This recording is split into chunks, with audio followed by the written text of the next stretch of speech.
Mesdames et messieurs, bonsoir et bienvenue dans cette seconde édition du Bergamote, votre journal qui sort un dimanche sur deux à 20h.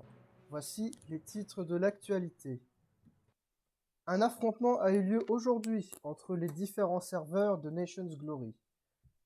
Les résultats seront communiqués dans la prochaine édition. Ce n'est non pas un, ni deux, ni même trois, mais bien 4 missiles de Red Matter qui ont été tirés ces 2 dernières semaines. Enfin, une fraude fiscale a eu lieu au Krasnoï. Nous reviendrons sur ce qui s'est passé. Avant de commencer de parler de l'actualité, je tiens à dire un grand merci pour tous vos nombreux retours. Cela permettra notamment à ce journal d'être encore plus intéressant pour vous. Sur ce, place à l'actualité. Comme je l'ai annoncé précédemment, l'affrontement a eu lieu aujourd'hui même. Il oppose l'ensemble des serveurs de Nations Glory et les résultats seront fournis lorsqu'ils nous arriveront, c'est-à-dire dans 2 semaines, puisque cette édition a été tournée avant la remise des prix. 4 tirs de Red Matter ont donc été tirés ces 2 dernières semaines. C'est un record, dont 2 d'entre eux ont été tirés le 29 janvier. Le premier par Bionix, chef de l'Empire chypriote, qu'il a tiré sur son ennemi, l'Empire vietnamien. L'Empire vietnamien ne s'est pas laissé faire et a répliqué sur les Chypriotes. Static Dion 85 a lancé donc le second Red Matter de la journée sur l'Empire chypriote en guise de représailles. 11 jours plus tard, le 10 février, Oxyven de la Terre de Feu qui lance un Red Matter sur l'Empire égyptien. Enfin, le 15 février, c'est Zealot Prime de l'Empire chypriote qui a tiré un autre Red Matter sur l'Empire Kerguelen.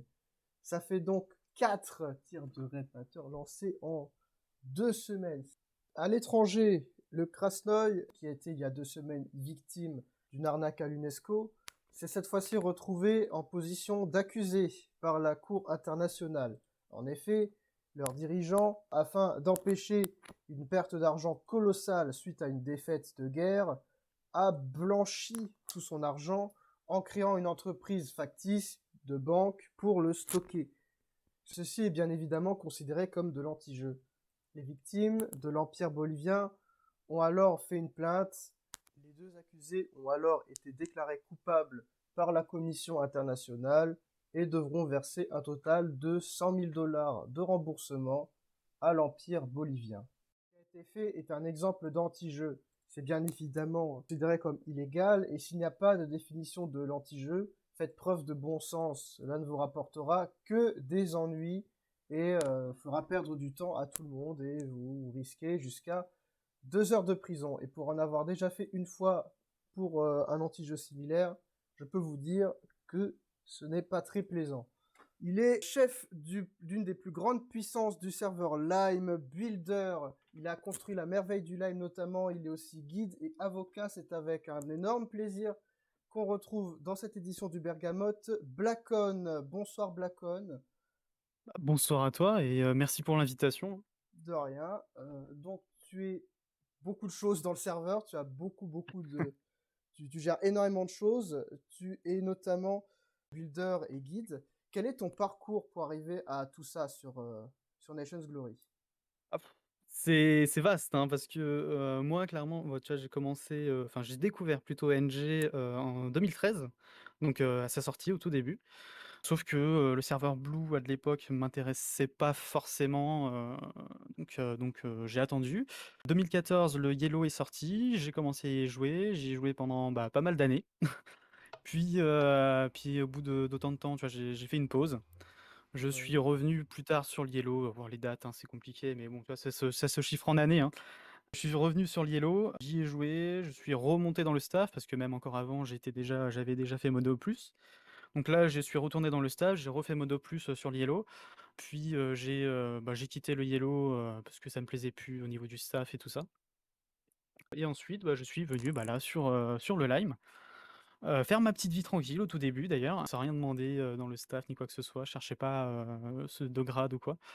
D'accord. Puis ensuite, bon, bah, au fil du temps, hein, de toute façon, c'est tout le temps comme ça avec moi après tout, c'est que, bah, je suis rentré. J'y retourné, tu vois? Hop là, j'allais dire retraite, mais bon, bah, non, j'y suis retourné C'était plus et fort que aujourd'hui, bon, toi, bah, quoi. voilà, ah oui, oui, clairement, c'est je sais D'accord. pas, c'est comme ça, j'ai besoin d'aider ou d'être là, enfin, je sais pas. Mais ouais, c'est une aide, quoi, j'ai besoin de ça, donc bon, bah, voilà, quoi, guide aujourd'hui, bon, builder, interserve depuis, pas mal de temps. Je fais ma petite popote dans mon coin tranquille, quoi. D'accord, tu es donc un très ancien joueur de Nations Glory? Oui, oui, oui, tout Oui, à fait, oui, moi ça fait, oui. Je suis dans les très, très vieux, de du tout début, quoi, oui, clairement. d'accord. Donc c'était ton parcours. Aujourd'hui, tu es chef de, De l'île Côte, oui, ouais. Ouais, c'est ça, ouais, ouais. j'ai buggé. Connu pour avoir abrité la merveille du Lime. Mmh. Est-ce que c'est grâce à cette merveille que tu as pu avoir le grade builder ou tu étais déjà, comment on obtient un grade builder, par exemple? Alors, non, c'est loin d'être avec la merveille, hein. Moi, j'ai été builder, hein, de nombreuses années, même, quand j'étais Modo+, je faisais énormément de builds pour le serveur. Sur le Yellow, c'était Dexweed, me semble-t-il, qui m'a fait la proposition de devenir, builder interserve. Donc heu, donc voilà, déjà pour être builder interserve, il y en a pas beaucoup qui le savent, mais bon, en gros, c'est les RA qui viennent vers nous, quoi. Enfin, c'est pas, il y a pas de candidature ou quoi que ce soit. Ah Par contre, d'accord, si on veut être builder machin sur le serveur, bah, bon, c'est comme une candidature, hein. Puis après, oui, c'est montrer, ce qu'on sait faire, mais le mieux, oui, clairement, c'est quand on a des choses qui sont build sur le serveur, on a tout de suite une confiance puisqu'il y a une prestance et donc c'est beaucoup plus simple, quoi. Mais oui, il y a pas de candidature en tout cas pour être builder du moins interserve parce que là, techniquement, même en étant quand on dit que je suis builder sur le Lime, non, je reste en fait à l'interserve. ah donc tu es builder interserveur, c'est Ouais. pas comme d'autres Ouais, ouais, c'est builders ça. sur le Lime qui eux sont vraiment juste builders sur le Lime Ouais, et exactement, eux oui. ils ont Moi, dû passer par une voilà, candidature. en gros, il y a Canissi qui a demandé de l'aide et tout simplement et bon, bah, moi, j'ai fait: «Bah, oui, de toute façon, je joue sur le Lime», donc et puis boum, quoi, directement, bah, builder, on l'a mis le grade ici, quoi. Mais bon, techniquement, je peux l'avoir partout, au besoin. D'accord.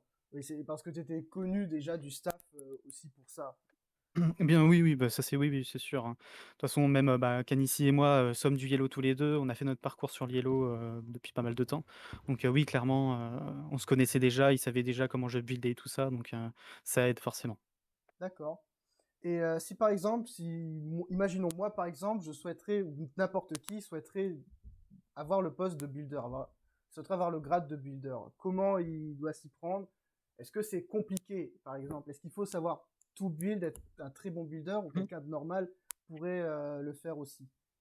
Alors, déjà, d'une part, au-delà même de se dire, «Est-ce que je suis bon en build?» c'est, «Est-ce que j'ai les capacités? Est-ce que je suis, entre parenthèses «gentil», que j'ai pas fait de conneries dans le staff?» parce qu'une candidature builder, contrairement aux modérateurs et autres, ça passe, en fait, par une validation des RA. Donc, même si c'est pas interserveur, tous les builders, en fait, il y a une validation des RA, donc bah, par rapport au poste qu'on occupe, hein, faut se rendre compte, on a le game mode, on a le world edit, enfin voilà, on a des responsabilités, donc forcément, voilà, déjà il faut être sage, quoi, sur le serveur D'accord, et après, pas forcément, savoir, build direct, tous les styles, hein. Même moi, je pense pas savoir build tous les styles, mais c'est, savoir, clairement, pour moi, c'est savoir se dépatouiller. Voilà, c'est pas non plus s'appeler, faut pas s'appeler Dieu, quoi. Enfin, d'accord, oui. tout le monde peut se débrouiller, on apprend de toute façon, tous les jours et au fur et à mesure du temps, on saura mieux build des choses et tout ça, donc c'est comme ça, hein, c'est en forgeant qu'on devient forgeron, quoi. D'accord, ok. Là, donc tu es builder. Est-ce que tu travailles par exemple sur un projet du serveur en tant que builder justement Ah en ce bah, bien moment? sûr, hein, oui. Toujours, hein, je m'arrête pas. En ce moment même, on a le RP. Bon, le RP, moi, tout ce qui est la partie build, je l'ai faite depuis pas mal de temps, mais là, je sais on a d'autres projets d'event, sympatoches, qui vont être faits, après le RP, je m'arrête pas, hein, clairement, oui, oui, Par c'est exemple, constant, hein.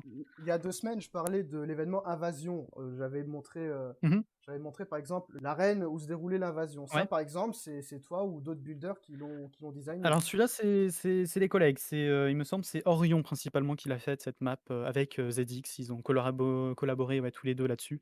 Mais oui, en gros, voilà, c'est clairement des projets qu'on pourrait faire, oui, tout à fait. Ou même le spawn, hein. Le spawn, oui, il est de moi, on va dire, je sais pas, 80 à peu près. Donc voilà, on joue tous notre rôle, plus ou moins, quoi. D'accord. Ton pays, c'est donc les îles Coates. Alors nous n'allons pas le visiter dans cette édition, nous le visiterons ultérieurement dans une autre édition lorsque tu auras terminé tes chantiers. On peut voir à l'écran donc ce qu'était la merveille du Lime, c'est-à-dire la cité du couchant de Célestis, qui était le bâtiment central de l'Empire Coates, qui aujourd'hui n'existe plus et qui a été la fierté donc, de la nation des îles Coates.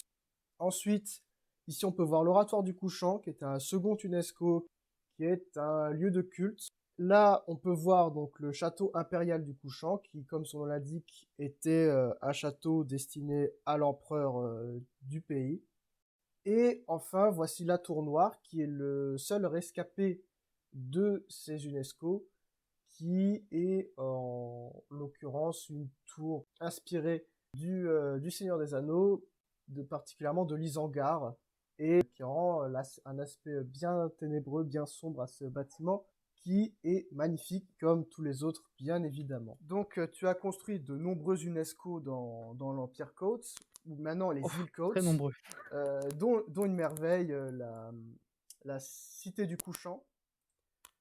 C'est quoi les prérequis lorsque tu construis un UNESCO? C'est quoi quand tu te dis dans ta tête, tiens, j'ai un projet d'UNESCO, euh, comment tu gères ça, quoi? Comment tu vas gérer ton projet d'UNESCO pour le porter jusqu'au bout? Moi, un UNESCO, enfin, je le vois pas comme un UNESCO, je le vois juste comme un bâtiment normal. Après, bon, bah, je sais que avec les conditions qu'il faut, bon, bah voilà, il peut passer à l'UNESCO. Mais moi, par exemple, tu vois, j'aime beaucoup faire de la reproduction de jeux vidéo. Enfin, je sais pas, moi, sur le Seigneur des Anneaux, bon, bah, il y a Isengard.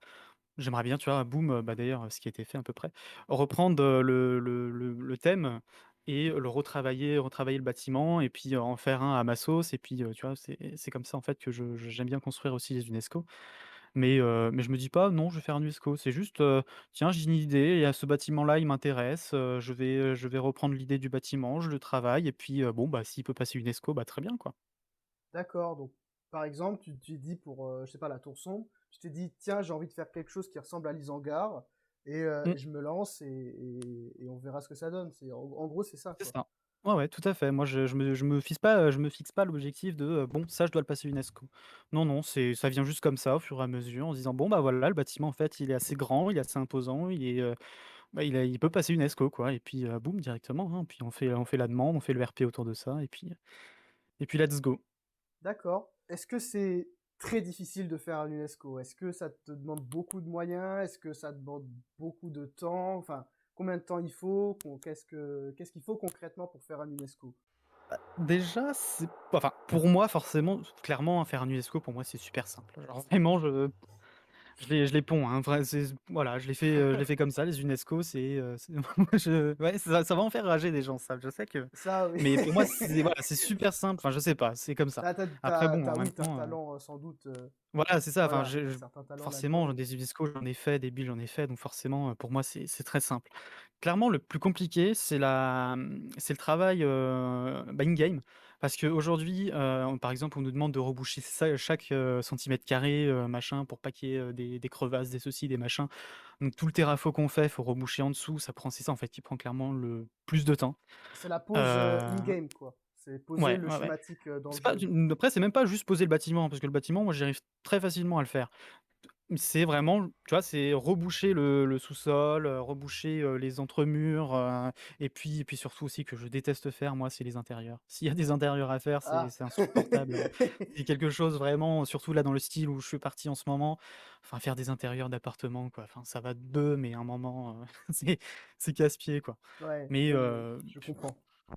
mais bon après, un UNESCO c'est dans le mot, hein, c'est un bâtiment et tant qu'il est imposant, assez grand dans une ville ou dans un pays, bon bah, il a ses chances de passer UNESCO, quoi. C'est à la limite, en fait, j'ai plus envie de parler de temps de travail qui est mis sur un bâtiment plutôt que de la taille. C'est tant que le bâtiment, il est travaillé, qu'il y a eu du temps qui est passé dessus, il a ses chances de passer UNESCO. Moi, j'aime pas parler de les gens parlent beaucoup de: «Oui, est-ce qu'il est beau? Est-ce qu'il est pas beau? Oui, ça me plaît, oui, ça me plaît pas». Enfin, on a tous des goûts différents, donc on peut pas dire, «Oui, bah, il est beau». Enfin non, on s'en fout. C'est est-ce qu'il est travaillé? Est-ce que tu as mis du temps à le faire? Est-ce que enfin, tu vois? C'est plus moi ce côté-ci que je regarde plutôt que se dire: «Moi, ce qui me plaît». Non, on s'en fout, enfin, c'est pas mes goûts, c'est voilà, D'accord, on est tous différents, quoi. Donc est-ce que toi ça te plaît? Est-ce que déjà, est-ce que oui, tu as mis du temps? Après bon voilà quoi, c'est tout ça, hein. d'accord. Et donc ça coûte combien à peu près à faire un UNESCO si on prend tous les blocs modés, tout, peut-être forcément peut-être même payer des recrues qui aideraient aussi sur le chantier, ce genre de choses, au final, on en a pour combien à peu près? Ah Je dis ça pour c'est tous ceux qui nous compliqué. regarderaient et Ouais, qui se ouais. disent, qui se posent la question et qui hésitent à se lancer Mmh. pour, heu, Bah, pour un UNESCO. un UNESCO, il a pas forcément de prix parce que, par exemple, moi, tu vois, j'ai fait des UNESCO, où il y avait, bah, 0 bloc Westeros et pour autant, bah, c'est passé. Donc il y a pas de forcément de prix. Après oui, forcément, si on part, par exemple, sur des UNESCO qui sont, full, bloc, Westeros, enfin, tu as p facilement pour, 500 K et encore, hein, parce que ça va très vite aux millions. Vraiment très, très vite. Moi, je construis les UNESCO par moi-même, donc je paye pas des gens. Je sais qu'il y en a, ils achètent, juste les UNESCO, mais le schématique et le schématique, il peut aller de 250 K à 500 K très facilement. Donc ça monte très, très rapidement, 1 000 000, 2 000 000 et clairement en termes de rentabilité dans le temps, il Oui. faut attendre, je sais pas, une décennie, je pense, pour être remboursé avec, avec la bourse UNESCO, quoi.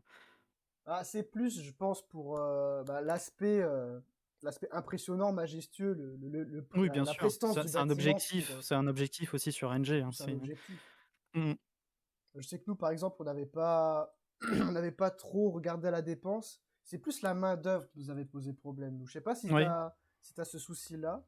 Parce que nous, on avait réussi à tout le finir, alors qu'on a eu plusieurs entreprises qui ont échoué. On a dû tout faire le bâtiment nous-mêmes, du moins à plus de la moitié nous-mêmes, alors qu'on mmh. avait commandé un schématique. Et on a dû le poser nous-mêmes, et on avait mandaté, je crois, deux, trois ou quatre entreprises différentes pour nous le poser sans succès.